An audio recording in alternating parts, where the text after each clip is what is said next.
À la base, je voulais juste me renseigner sur le prochain biopic autour de Michael Jackson. Un film énorme, ultra attendu, présenté comme le portrait définitif du roi de la pop. Mais plus je creusais, plus je tombais sur des choses, disons, étranges. Des éléments qui ne collent pas, des décisions qui n'ont pas vraiment de sens. Comme si le film qu'on nous vend aujourd'hui n'était pas du tout celui qui avait été prévu au départ. Et là, je me suis rendu compte d'un truc. Ce film, il raconte pas seulement l'histoire du roi de la pop, il en cache une autre. Une histoire un peu plus gênante, un peu plus compliquée et probablement beaucoup moins vendeuse. Parce que derrière Michael, il n'y a pas juste un biopic. Il y a une stratégie, des enjeux financiers énormes et une manière très particulière de raconter l'histoire. Et le pire, c'est que vous n'aurez même pas le droit de découvrir la fin originale qui a été pensée à la base. Et vous allez voir que ce qu'on ne vous montre pas dans ce film est peut-être plus important que ce qu'on vous montre.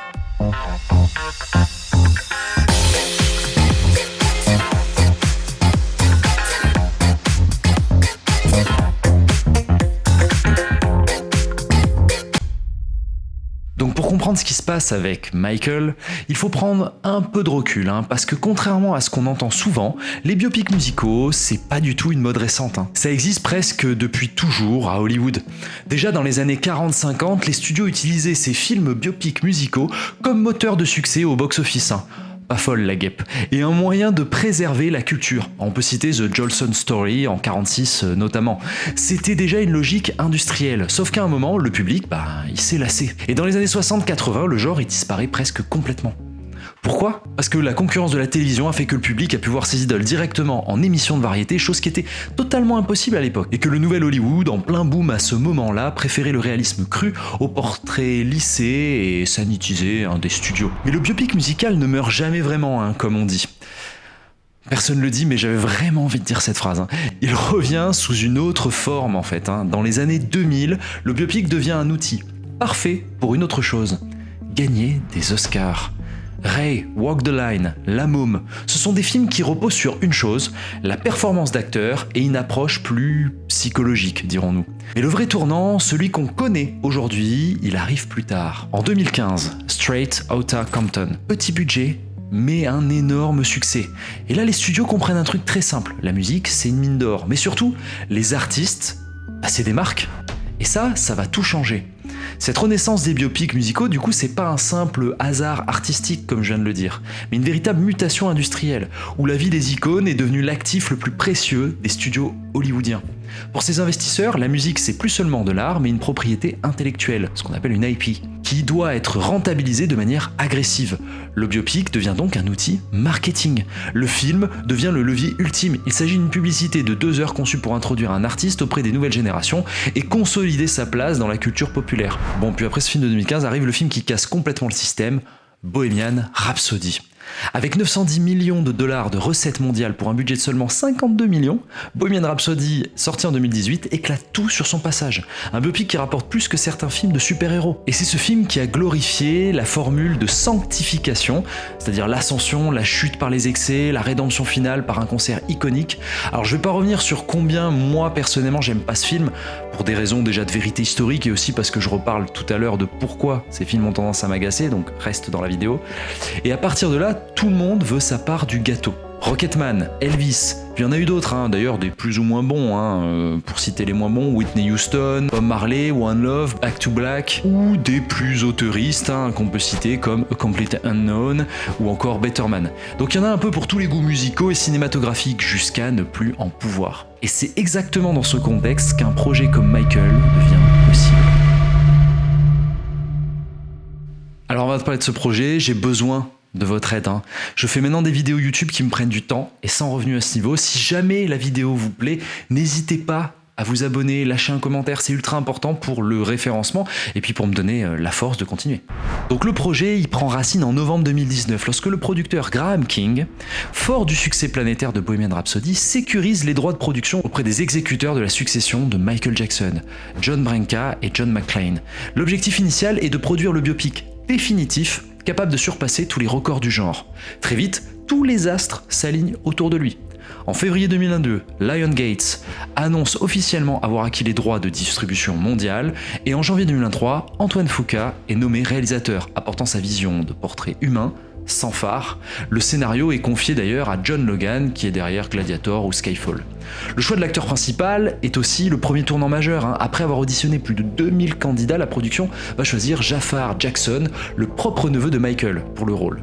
Pour le rôle, bien sûr, ils vont nous faire un gros storytelling autour de Jafar qui s'impose avec un entraînement rigoureux, répétant des chorégraphies jusqu'à ce que ses pieds saignent. Puis le casting, il est complété par des acteurs de renom comme Colman Domingo ou Nia Long. Donc là, on a le réalisateur reconnu, le scénariste solide, le casting ultra symbolique et en plus l'accord de la succession de Michael Jackson. Que demande le peuple ?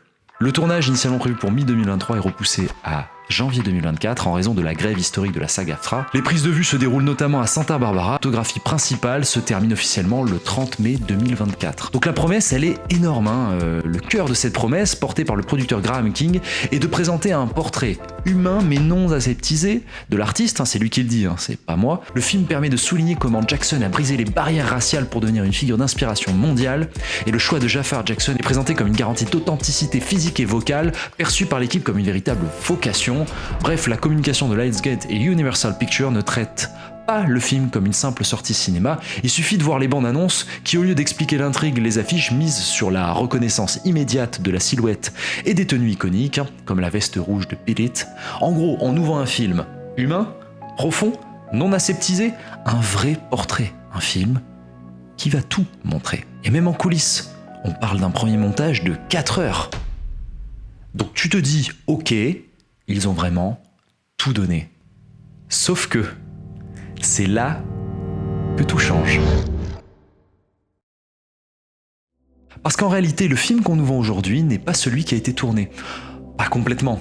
Et ça, c'est le point le plus important finalement de toute cette vidéo. Vous êtes venus pour ça. Pour comprendre pourquoi, il faut comprendre comment fonctionne un biopic musical. C'est un équilibre entre 3 forces. D'une part, le producteur. Dans le cas du film Michael, le producteur c'est Graham King, qui fort de son succès avec Bohemian Rhapsody, comme j'ai dit, s'est dit tiens, pourquoi pas refaire un autre carton. Donc en général, c'est un peu comme l'architecte qui agit comme pivot entre toutes les parties et les équipes ciné, scénaristes, réalisateurs. Deuxième personne, la succession. Car oui, un biopic musical de l'envergure de Michael ne peut pas voir le jour sans l'accord et l'implication de la succession. Ce sont un peu les gardiens des droits. Alors ça fait très pompeux quand je le dis, mais eux, ils fournissent l'accès indispensable au catalogue musical et aux archives personnelles. Mais leur principal intérêt à eux, grosso modo, c'est de rafraîchir la propriété intellectuelle pour faire grimper les ventes d'albums pour lesquels ils touchent bien souvent des droits. Et surtout, faire en sorte que la version proposée par le studio de l'IP, en l'occurrence Michael Jackson, soit la plus contrôlée et lisse possible pour imposer une version hagiographique de l'histoire. Oui, vous irez chercher la définition de ce mot juste après. Et troisième partie prenante, c'est l'industrie qui veut tout simplement rentabiliser. Bon, rien de nouveau sous le soleil du capitalisme, diriez-vous. Oui, mais dans le cas du film Michael, ça a une importance cruciale. Parce qu'à la base, le scénario de John Logan devait commencer dans les années 90. Un Michael Jackson brisé, au cœur des polémiques. Un angle beaucoup plus sombre, beaucoup plus complexe. Mais cette version, il y a de fortes chances qu'on ne la voit jamais. Ouais, parce qu'après le tournage, les équipes découvrent un problème juridique majeur. Le scénario original inclut une dramatisation détaillée des allégations de Jordan Chandler datant de 93. Or, un accord de règlement confidentiel signé en 94 interdisait explicitement toute représentation cinématographique ou médiatique des membres de la famille Chandler. Cette découverte tardive a eu des conséquences catastrophiques. Scènes inutilisables, donc il y a eu des semaines de tournage incluant des scènes coûteuses au ranch de Neverland qui sont devenues en fait juste juridiquement inexploitables. Il y a eu des reshoots massifs. En juin 2025, l'équipe a dû se réunir pour 22 jours de tournage supplémentaires afin de réécrire et retourner entièrement le 3e acte du film. On parle d'environ 30% du matériau de base filmé qui se retrouve à la poubelle.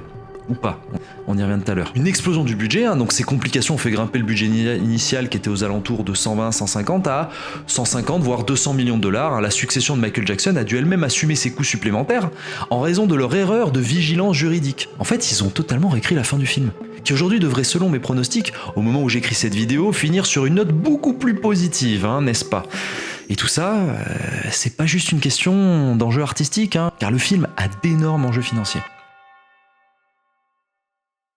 Parce que derrière Michael, il y a un enjeu énorme. L'argent. Oui, on sait, Quentin, nana. Mais le budget, comme je vous l'ai dit, c'est entre 150 et 200 millions de dollars pour un biopic. C'est colossal. Pour être rentable, il doit faire au moins 400 millions, un grand minimum. Les analystes, s'accordent sur le fait que le film devrait réaliser des performances exceptionnelles sur les marchés internationaux où la popularité de Michael Jackson reste globalement immense.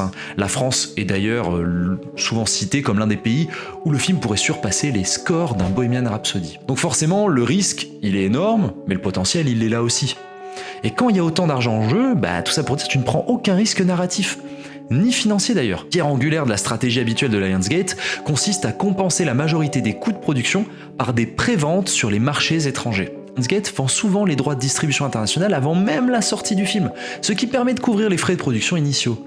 Pour Michael, le studio a conclu un partenariat majeur avec Universal Pictures qui gère l'exploitation mondiale, hors États-Unis-Japon, partageant ainsi le poids logistique et financier. Et pourtant, tout ce que je viens de te dire, c'est pas la partie la plus intéressante. Parce que oui, Michael ne sera pas probablement un seul film. Alors oui, depuis tout à l'heure, je te parle de Michael, le film.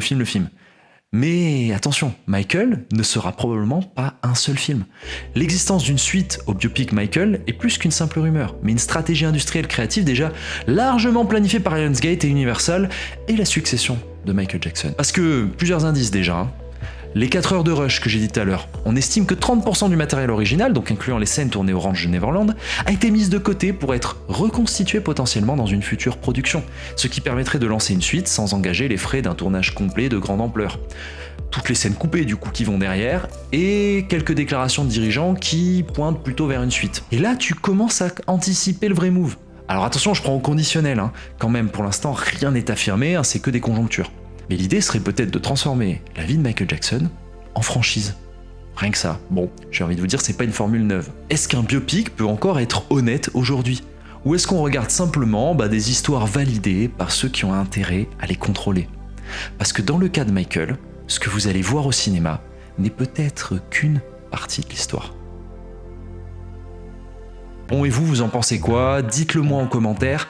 Et si vous aimez comprendre les coulisses du cinéma, abonnez-vous. Parce qu'ici, on parle aussi de ce qu'on ne vous montre pas derrière l'écran. Salut.